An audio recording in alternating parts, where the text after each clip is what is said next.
What is going on, everybody? Happy Monday. BobbyFi with my man, Eric Sheets Haber. Coming off of a weird, interesting weekend. We're not going to spend much time on it because it's a little brutal for Sheets. I actually felt really good going into Sunday also, but then after I didn't have the lead with 10 holes to go with more time remaining and everything. And Sheets, I know you don't want to talk about it. Just really quickly say how you felt about that, and then we'll jump into today's baseball slate. Yeah, I'd like to say that I got fifth in the big one in the NASCAR. Oh, that's awesome. I didn't see the relative that high. That's awesome. I put it in NASCAR. I made like 100% of my money in NASCAR yesterday. And I played a little bit, 444, and I got fifth. Did awesome in that. And in the golf, we had, as you were saying, I was in 555. I had the worst player in the entire tournament in my lineup. He finished literally dead last, including a 13. And yet still, all my other guys were basically the nuts. Going into the final 9 holes, I was literally in first place by 10 points with 10 more holes than the next closest guys. And the only thing that could stop me from winning really was the combination of Cam Davis, Harris English, and Brinson DeChambeau all going into complete freaking meltdown. And that's exactly what happened. Melted down so bad, and they actually, what's really, I don't want to harp on this, but like it was such a bad meltdown, like they could have melted down and won. Like that's the crazy part. So they all melted down. I ended up coming in 34th and made money, but obviously not what we want. And my son, of all things, made a ridiculous live bet when Sam Burns was like 12 strokes behind, getting 400 to 1 for $40. And he would have cashed for 15,000 or so if he won in that playoff. So it was a rough day as far as golf goes. Oh man, it's rough. You know what I'm saying? I always say it's not the losing days that are hard. It's the days where that kind of stuff happens that are just hard for me, especially. I mean, you handle it much better than I do. However, a couple of things. First of all, I guess Kenny was saying, I don't know how he ended up doing, but I don't like touting myself, whatever it is. But literally all anybody had to do in this golf slate was import the True DFS projections to any single optimizer you wanted, and you would have made a fortune. Basically, that's what happened. So that's that. The other thing I wanted to speak a little more theoretically at some point when we do the next golf thing, because when you have these no-cut events, it's really important to try to get those guys with the big upside, because that's exactly what happened. I had one guy who was just toast, right, but it got me access to, for example, to DeChambeau, who had like an incredible amount of upside, so it's something to be learned from that, especially with these no-cut events. I totally agree with you, man. And couldn't agree more. Hey, let's just look at it as another good golf. For me, this is 3 golf winning weeks in a row, so I can just look at it like that. But I wasn't in first place with 10 holes to go, so I don't have to deal with the same frustration. But I was pulling for you, man. It was a rough one. Moving on. All right. Moving on to today's baseball slate, which is kind of a little bit ugly. Weird. Yeah, so we're going to have to get creative on a slate like this, I think, to have any chance of really winning a GPP, especially with the weather issues in Chicago, which look pretty nasty. So 5-game slate turns into a 4-game slate possibly, and then a 4-game slate on Fanduel turns into a 3-game slate possibly. It ain't pretty, but we are going to try and find a way to get a little different. I had to do my 5 and 5. Guys, remember, check out Sheets and my plays, my ownership, not my ownership projections, my actual ownership of each player, team, pitcher, etc. But Sheets have been absolutely crushing in all sports, so I really recommend anybody check that out. It's still free right now for the first month, and then if you don't like it, you can always bail. If you do like it, it's $35 a month after that. I think it'll pay for itself. Also doing free coaching sessions for anybody who wants on the site. Guys, hit me up out there if you want to schedule another one. People seem to really be enjoying that as well. So with that said, let's talk about today's baseball slate. So just so you guys know, I mean, the projections and everything I put up today, at least for early look, presume all games play.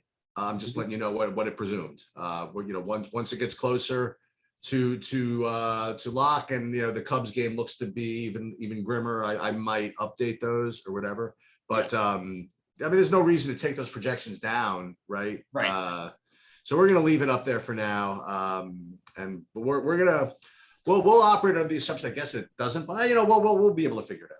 Yeah, well, yeah, I think that's what we have to try and pretend like on this small slate, we have to pretend everything's playing, and also there may be a little bit of ownership leverage we'll be able to get if we take that risk, if we think it's like a 50-50 shot or something like that. I don't think you should put all in all your lineups, maybe stack or fade or play Peralta or not.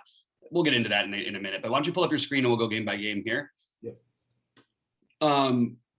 This is it's going to be hard to get off the chalk on this slate. Just first of all, what do you think about the pitchers? I know we're not playing Henches, however we pronounce his name, but what are your thoughts on Castillo as maybe a little bit of a lower owned spend up pitcher? He's gonna be lower owned, you think? I mean, he's got to be to some extent, right? Well, especially if the Chicago game goes, you have Peralta, even Tyon is cheap, but really it's, Giolito, and then you've got also Musgrove. So I just think he'll be lower owned than those guys. But he probably still is going to have some ownership. Cleveland does have a 4.1 run total. He is going to the American League after pitching in the National League. He's been absolutely awesome, Castillo, after a rough start. Really, really good, really consistent. I have some mild interest. He's got a 6.5K prop. He's not as highly rated as these other guys for me, but I do think he is definitely on the board. I have him rated third. Interesting. Wait, I have him rated third of the people that are going to be playing. Sorry. Yeah, I have him rated fourth overall. So yeah. Yeah. So we'll see where that comes out. And I do have actually well, we got to talk about the hitting, I suppose. So I do have Cleveland as one of the teams I like. And I have them ranked a little bit better, given everything, than Cincinnati for some reason. Interesting. Maybe the pricing. Yeah, maybe. So if in fact that other game doesn't go, I would have to presume that ownership does, at least some of it goes to Castillo, right? And that would make Cleveland a little bit better leverage. And hey, you know what? You get the early winnings hopefully in there. Yeah, the early screenshot. Get Ramirez up and gets a home run right off the bat. You're in business. So if you're going to play Cleveland, the guys that I like, again, Jose Ramirez is always in play, but more value-oriented guys would be Bradley Zimmer, Harold Ramirez, also Austin Hedges, I guess, Miles Straw, and which Rosario, Ahmed Rosario, I suppose. So I do like Cleveland a little bit. I like them a little more than Cincinnati for some reason. Cincinnati's got to be pretty chalky, though, I would imagine, against that pitcher. Yeah. My issue with Cincinnati is this, and I actually like Cincinnati, but so Cleveland has a really good bullpen, and this is somewhat of a bullpen game. That's interesting. So it's just one reason maybe to get off of it a little bit. Also, but the weird part is you do have a couple lefties that are really high spend ups for Cincinnati. So if you're going to play them, I suggest you play those lefties, Winker and Votto, Castellanos and Moustakas. Castellanos is going to be owned. I would guess quite a bit. And I love Suarez. I don't care where he's batting, would be my favorite guy to take a shot on here. I like. Is he going to get in? Against the lefty, I would assume that there's. Okay. I would assume he'll play against every lefty going forward. It is a little bit condensed in their, but they still have some room, and also they get the DH today, so they don't have to worry about, the actual positions. The fact that he and Moustakas and Farmer all cross over. So I would be surprised if he's not in, but you never know. But I really like the Cincinnati side. But like I was saying, it's just, do we want to pick on this bullpen at chalky ownership? And then you have the flip side where you have Castillo, who's a good pitcher, but you have a terrible bullpen behind him in Cincinnati. So maybe there's some merit to this Cleveland idea. And I think that it looks to be a game that has good hitting weather. I agree with all the guys. I would add Owen Miller to your list of guys who you could play at really cheap prices. And you'd probably want to try and find another stack to get. Owen Miller's got some talent, by the way. Hit a home run yesterday. And you could use him at second base. So I definitely like the Reds, don't get me wrong, but at really, really chalky Reds team. Although that's the thing though, is what if you play Moustakas, Winker, and Votto? Just those three. Let's just say you just played those three lefties and maybe mix in one righty. It's kind of interesting, right? I just don't think people are going to naturally want to play exactly. I mean, that's a lot of money to spend, and they're all lefty matchups.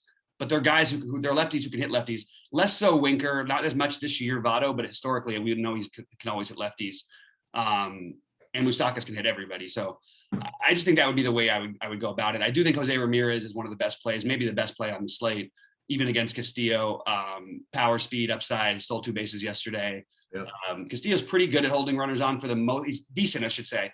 But if Stevenson's in the lineup, Stevenson has really, really struggled to throw runners out. So looking at guys like Rosario, Ramirez on a small slate for stolen base upside, I think is kind of interesting, along with Miles Straw, of course. So I like the idea. I like your Cleveland idea. I still have the Reds a little bit better, but I definitely can get behind. The wind's blowing out about 11 miles an hour and 89 degrees.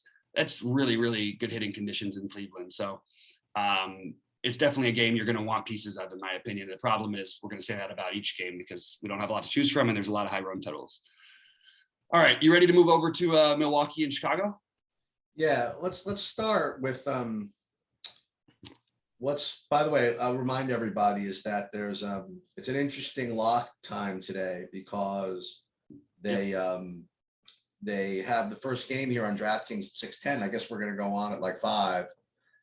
But it's also very possible that Milwaukee Chicago game is not decided by the time you have to make a decision on the Cincinnati thing, which is a struggle, right? Because Castillo is like a really big part of the slate, and you're gonna have to make a decision on him way before what's going on in Milwaukee Chicago. The other thing I want to say about this is, again, I don't know if this is correct, but what's been working for me really is that when there's doubt in a weather game, just to exit right now, the shorter the slate, right, the more, taking chances probably would pay off, right?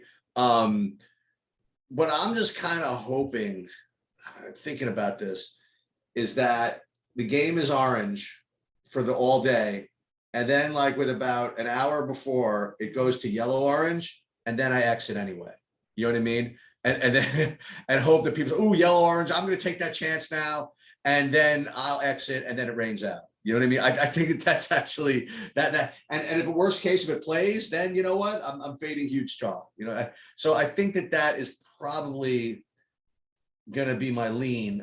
If let's call it what it is though. If it was everything was good to go, would you like Peralta more as your second best pitcher? I think I might have Peralta as my number 1 pitcher. Okay. The thing is, I don't feel like there's not a way to get to everything. We just meant, there's literally 6 players on the Indians who are 2K basically. So right. we could always find some value. There's cheap players on Milwaukee as well. It's good hitting conditions in Chicago, but they have to hit the ball, right? Like we saw it happen in Coors. This offense is atrocious. Yeah. I really think Peralta's upside and just play the upside is higher than everybody. He's only faced the lineup that they'll be in there about 40 times today, but he has 19 strikeouts in those 40 at bats. The strikeout upside for him is just immense. And I think you do 2 things here. Like I really like, I do like Milwaukee a lot. If this game does go, you got a really low strikeout pitcher in Mills and a bullpen that's depleted now. And you have cheap price tags on Tellez. Even Wong is too cheap. Yelich is cheap on Fanduel. Yelich is under 3K on Fanduel. Yeah, Narvaez is a I love him at catcher at 3.8. I think people won't play Adames at 5.5. So I like the Milwaukee side of this, assuming this game goes, and I like Peralta. I also think that on the flip side, as I'm going to be playing multiple lineups, I will absolutely take shots on these Cubs bats. I have no problem with taking, on a small slate. You put the best pitcher of all time out there, and it's not going to make a difference to me because there's enough upside for Happ to hit a home run plus tonight, for Ortega at 2.8 to have a good game, for Patrick Wisdom, who's got tremendous power. If he's not, when he's not striking out, he's hitting home runs. Matt Duffy's 2.2, David Bodie's 3K, and there's value and there's upside. I don't think as a full stack, but getting 1 or 2 of the Cubs in there, I don't think is a bad idea. And actually, I think even on like FanDuel, for example, you could even argue to potentially take a Cub against Peralta if this game is good to go. But I like the Milwaukee side. I have them beneath the Yankees and White Sox a little bit, but they're right there. And I think that I would most of my lineups will have 2 or 3 Milwaukee players, assuming this game does go. Where do you stand with assuming the game goes? Milwaukee's tied for my top stack. So actually I have four teams that are pretty dead even, and they're one of them. So Tellez, Wong, Yelich, Garcia, Kane. Those are my top. Would be my top 5. And like you said, Willie Dames sticker shock in there, 5,500. Maybe people won't play him, but so maybe you could put him in as well. He's the one who I definitely think could see getting overlooked a little bit. And look, if the ownership gets driven away from this game, even if I think it's a low chance, I'll take a shot. I'm not going to put it in my biggest buy-in tournament, but I think you need to gamble on this kind of slate, especially. So I have no problem trying to get some exposure to this, and I will have some full stacks, even if I believe it's like only 40% to play. I'll still take some shots. And you know what? There is something to be said for the ability to take chances with bats as opposed to pitching, because there are those variations where the game goes on, goes off, goes on, goes off. There's delay, then the pitcher doesn't come back, but the hitters do. So I definitely see some merit more in taking the Milwaukee hitting. Yeah, absolutely. And again, we'll fine tune this, and when we come back live, it's going to be tough to know for a while about the weather in that game. It's just tricky. Let me just see, my thing didn't update, but why don't you start talking about the Yankees and KC? We have our reigning pitcher of the month in Jameson Taillon. How about that for all these experts talk about how much he sucked all year long. I think that he's like, what the hell? It's this guy can't pitch. This guy's not, you'd be crazy to play him, all these things. And he's been the best. I mean, he was the best pitcher in the American League last month. So that's something. I don't know if I'm going to be able to do it today. Excuse me. You go back. I was telling at the beginning of the year that there was a DFS chat where Kurt Schilling was actually participating in the DFS chat. He apparently plays DFS. And they were asking him who he liked this year, and he said Jameson Taillon. I don't know. That's what it is. So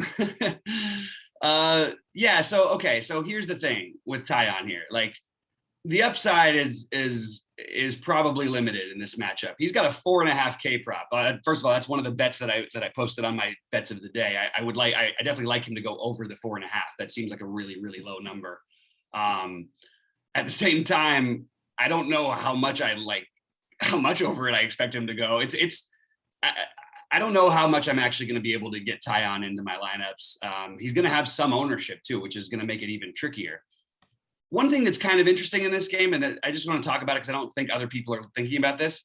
Carlos Hernandez has been really, really good his last couple outings. And just to be totally different on this slate, spend down on him. He's got the same K prop as Jameson Taillon does. So these guys initially are not even on my initial builds. I don't really want to play them, but I think you could make an argument, especially for Hernandez at zero ownership. With a Yankee lineup that is as strong as they are, they definitely have strikeouts in their lineup. The problem is, this is like, talk about good hitting weather. This game is like made for hitting. It's 92 degrees with the wind blowing out. It's to left field of all things, like great for the righties. I just am going to have a hard time not getting Yankees into my lineup today. How about you? Is there anything about the pitching here, or is there anything about the hitting that anything about the pitching that stands out to you? Well, no, but I will say that especially if that Milwaukee name doesn't go, my favorite, and you were disappointed I didn't have them last time, but my favorite stack on the board is Kansas City. That would be my, that's my favorite group today, assuming Milwaukee doesn't play. I have Milwaukee. I have Milwaukee is like very, very slightly the best. And then I have kind of Kansas City a little bit higher than Cleveland and the Yankees. So I like Kansas City. I like Benintendi. I like Taylor, Witt, Carlos Santana. You could always play Salvador Perez, Dozier, Olivares. You could pick among them. It's not like Taillon's bad. It's not like whatever. I mean, but it's a 4-game slate and 3-game slate and some states. And so it might be a 2-game slate. Who knows? That should be either 4 or 3, right? Yeah. So I like Kansas City in this spot. I do like the Yankees, but I think that the Yankees are going to be higher owned as usual. Rizzo is out with COVID, I presume. And I would rather probably play Kansas City than the Yankees.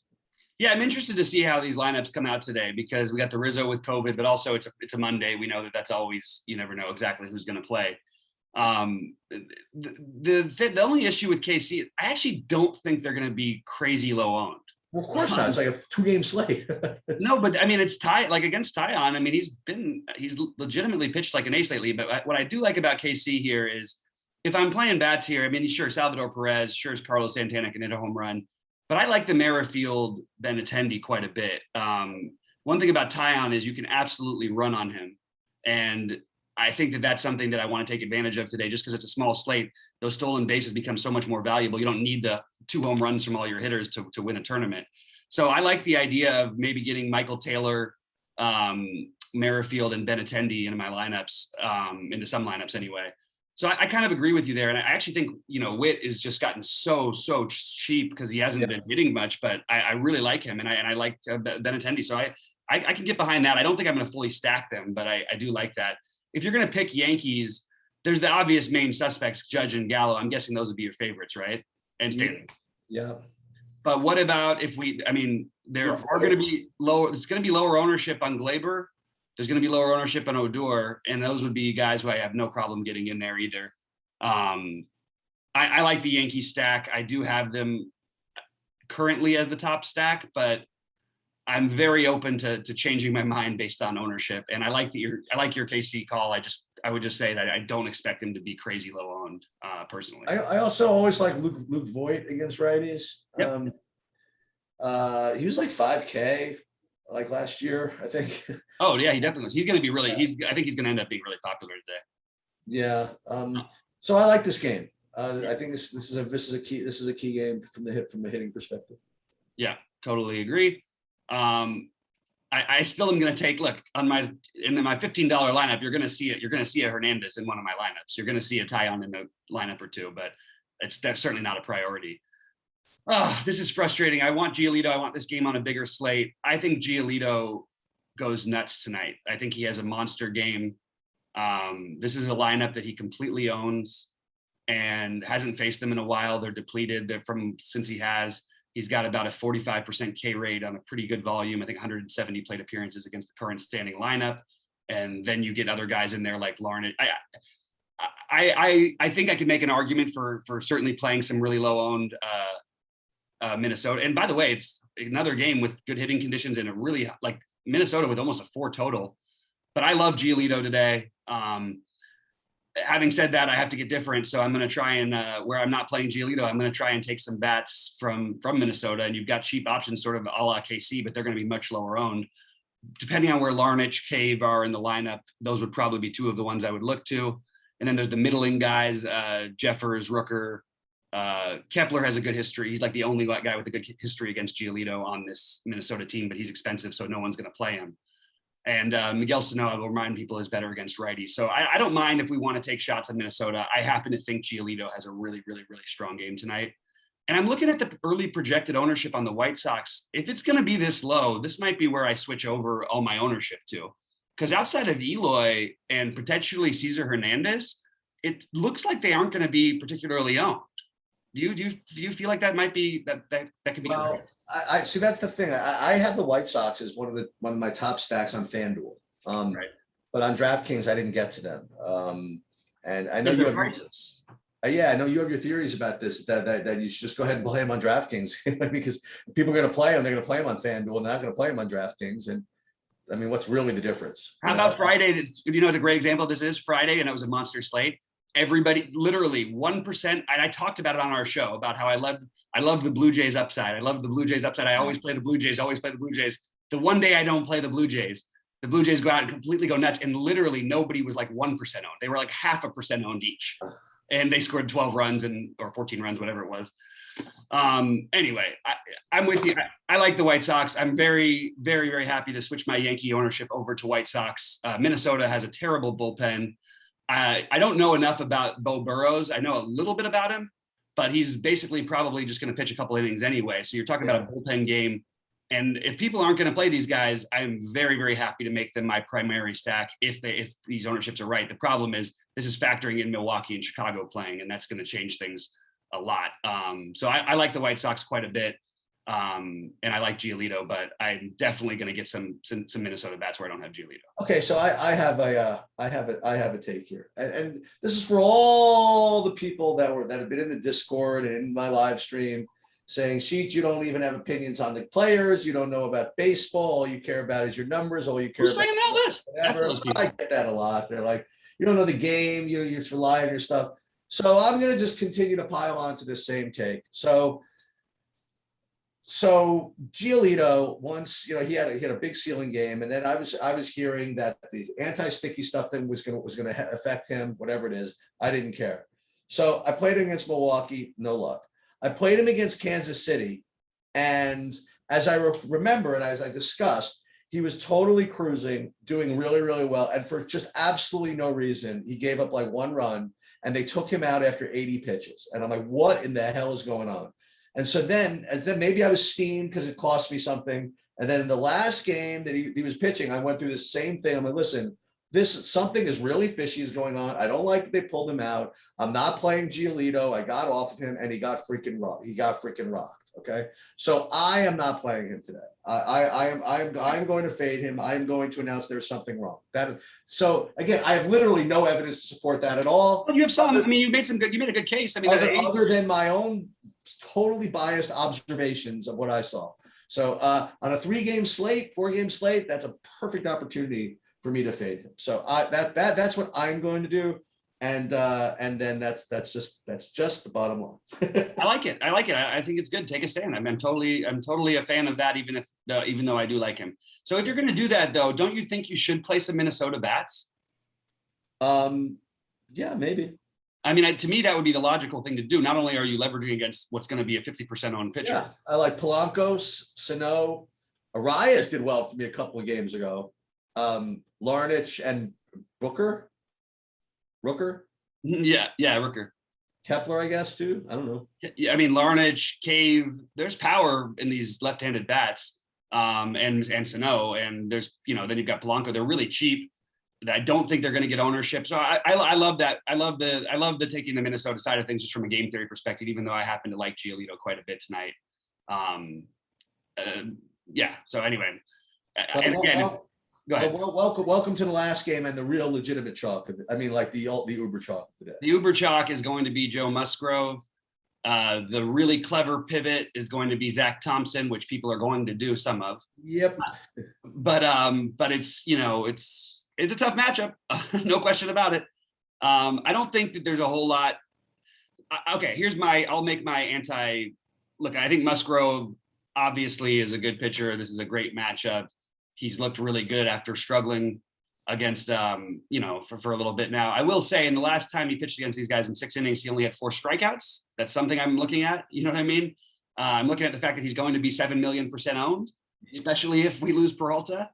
And maybe we can make the argument that not stacking Miami, but playing some Miami hitters sort of fit the same thing. You've got Lewis Brinson, who, by the way, F these Colorado fans. I don't know if you guys caught the little racism thing that happening with Brinson out. People were calling him pretty much the worst thing you could say to someone, and they caught it on camera. Yeah, and they are trying to find out who were the people chanting it.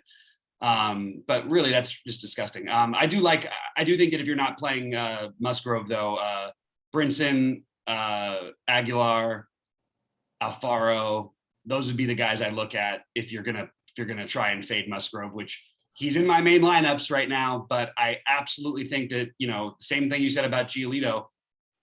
Musgrove is going to be even higher owned. We've seen him,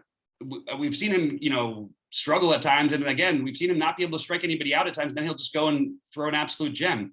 Yep. He hasn't, I don't know. I'm just sort of like, it's like most of Musgrove over the past month has been pretty wishy-washy, and it's a good matchup, but I'm very okay with taking a fade on Musgrove I'm definitely going to have him out of one of my bigger lineups, the same way you're going to have Giolito out of one of your, out of your lineups or whatever. Yep. I mean, and look, you have all 4 of these guys, these pitchers, Castillo, Musgrove, what's his name, Peralta, Giolito, they all have real good ceilings sometimes. You know what I mean? Right. No, like all of them have like 40, 35 point upside.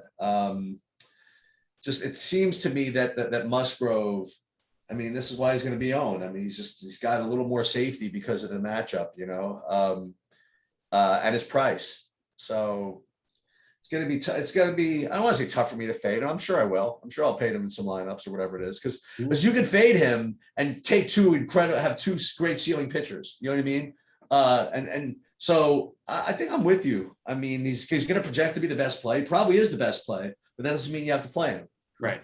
And another thing is that, like you said, I mean, what does your salary savings really get you? You know, like you said, like there's so many freaking really, really good values out there. Like you're finally getting Whit Merrifield. Whit Merrifield, he was 5K forever. Yep. And now he's 3,500. Oh, he was like 5,800. Yeah. Not to mention, right, like Bradley's, I mean, these 2K guys that could play. And so the question, if you're going to play Musgrove based on his price, is what does the price get you? Maybe not that much. You know, so it's not like Trouts and Coors or something like that. You know what I mean? Like it's not like something that you really absolutely have to have from the hitting side. I hear you. So I guess that's all I had. I'm not going to go so far as to stack Miami or anything like that. Like you said, are we supposed to play San Diego maybe? Yeah, the ownership should force them in a little bit. I do have one specific play, especially because he's going to be at the bottom of the order and going to be very low owned. Trent Grisham is going to be one of my favorite GPP plays of the day. He's put up double-digit fantasy points 4 games in a row that he played. He had a pinch hit, you know, that he didn't get a hit in yesterday, but that was, other than that, he's finally started to see the ball a little bit better again. And I think his talent level wins out for me all the time. Like that's where I always end up leaving it. There's stolen base and power upside, and no one's going to play him on this slate. So he fits in as a guy like that. I think Will Myers, even the same thing. They'll play him on Fanduel. They'll play Grisham a little bit on Fanduel too, because the prices are there. But I would rather just play these guys on DK or take some shots there. I know I'm mentioning a lot of names, but it's one of those slates where you have to try and get kind of creative. So I'll sort of sum it up at the end. But I do like. I mean, look, Musgrove is a obviously a guy who I'm going to have in lineups. I'm not going to totally fade him, but I do think that there is arguments to be made for a fade. He and Giolito and Castillo, assuming Peralta pitches, I would say Peralta is the safest play with probably the most upside as well. And I would say that another great bet today, I would take the under on Joe Musgrove with 7.5 strikeouts. That's way too high. I know he may get there, but he just pitched against this team. He pitched 6 innings. He had 4 strikeouts. Like just look, you know what I mean? I know it's a really lame way of looking at it, but it's the exact same lineup. Why are we thinking that he's going to have 7.5 plus or 8 strikeouts? Sure, he may, but I love that bet. So I'm into the San Diego side of this, and then I like Brinson as a one-off if you're not playing Musgrove. And by the way, even if you are playing Musgrove, you probably could still play Brinson as a one-off. Why aren't they raising? I mean, look, it's not like he's like been absolutely amazing, but he shouldn't be. Well, I mean, he's been really good. He shouldn't be 2K. He shouldn't be 2K flat batting cleanup. Like no cleanup hitter should be 2K if he's playing every day. Right. Anyway. So I also think that Machado is one of those guys who people might not get up to. I prefer Jose Ramirez, but I don't mind Machado. I don't think any outside of Cronenworth, anyone's going to get particularly owned on San Diego. So I like the idea of taking a couple bats, if not a full stack there. So sort of to sum it up, how I have it ranked, like I really like the. I mean, look, the White Sox and Yankees I have ahead of everybody else. I also do like Cincinnati, but again, I just want to. You know, if you're looking for a reason to fade a team, take the fact that Cleveland has a good bullpen and essentially it's going to be a bullpen game. The only thing is I'm looking at the ownership here on Cincinnati, and I kind of get why these guys aren't going to be crazy high owned because of these prices. So it's just a matter of where do we think that really ends up. If Suarez is batting 8th and no one wants to play him, great. I'm all over the Cincinnati. You know, I'll be all over that part of it. So you stack the bottom of Cincinnati. It would be my bottom in Cincinnati and the lefties. I would say you play the Yankees, but you play guys to, again, get guys in at the bottom, get Odor in there, get potentially even Brett Gardner. The White Sox, you'd want to be playing, you'd probably want to use the catcher in Collins batting whatever, 9th. And then I would love to play Andrew Vaughn, who really has hit righties better than lefties this year at 3.1. Those are the low owned options in your stacks, the way you can do it. And then I mentioned the Grisham thing for San Diego. So that's how to get creative with it. But I do have the White Sox and Yankees ahead of everybody else. I like the KC mini stack, like you were talking about. I like the Minnesota mini stack. And then I definitely would want some exposure to Cleveland. However, I think my favorite Cleveland players would be very high owned, which would be Jose Ramirez and Bradley Zimmer. Ahmed Rosario, Framil Reyes, maybe a little bit lower owned, along with Miles Straw and Harold Ramirez. So maybe that would be what you do if you do play Cleveland. Yeah, for me, just to recap, I mean, and obviously watch the weather. We'll take you up to as much as possible. I'll start with FanDuel. I do happen to also like Musgrove on FanDuel. And also on FanDuel, I will say that again, the White Sox are my best stack over there, with Milwaukee second. And if they don't play, then Yankees. I actually have the Padres ranked a little better on FanDuel than draft, because so does the ownership. Yeah. Yeah, it makes sense. Yeah. Well, because you could get to them because Yeah. And on DraftKings, I think everything kind of speaks for itself. I mean, like the weather is going to be unfortunately, kind of a dictator of a lot of decisions. But if Milwaukee plays, I like them, and then I like that game stack, that Kansas City Yankees. It's just overall really good hitting weather. And I have to think about whether I want to take as much of a Giolito stance to actually take the Minnesota hitters. But I guess the idea is that Giolito, that is his Achilles heel, is power, right? Yeah. So if he's not doing well, he is giving up power. So maybe that is probably pretty sharp to do that.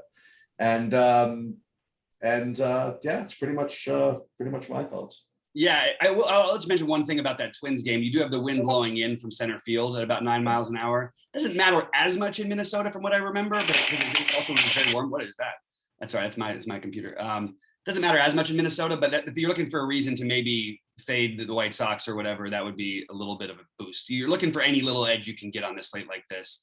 And maybe that means no stacking, by the way. Maybe that's one way to get different, is just play. This could be a day.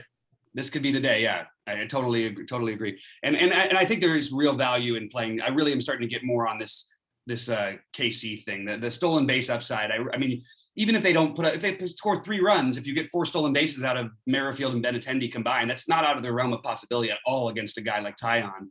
So I'm very much on the side of playing those cheap bats. Benintendi, Merrifield, and the one who no one will play, which is Michael Taylor. Also, he's my man. I always play Michael Taylor in my KC stacks. I feel like he's sneakily better than everybody sort of thinks he is. Like for DFS, you know what I mean? He's got some pop.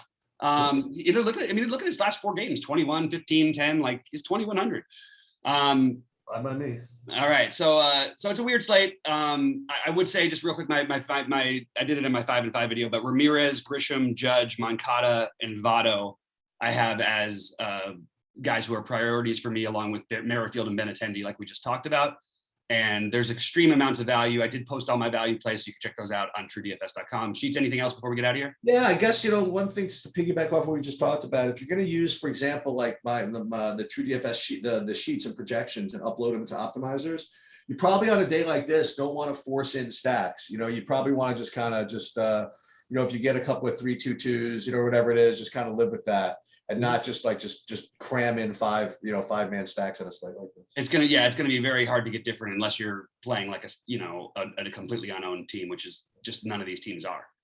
All right. Good luck to everybody out there. Hopefully somebody will take down a big one. We had a couple of guys who did really well from the DFS community, both in golf and in baseball. So hopefully that can continue, and somebody else gets a 5-figure score. That's the deal. It's got to happen tonight. Good luck to everybody out there, and we will see you shortly. And I'll see you in a few minutes, Bobby. You're going to be on there in 10 minutes? Yes, sir. Okay, I'll see you there. Bye. Good luck all.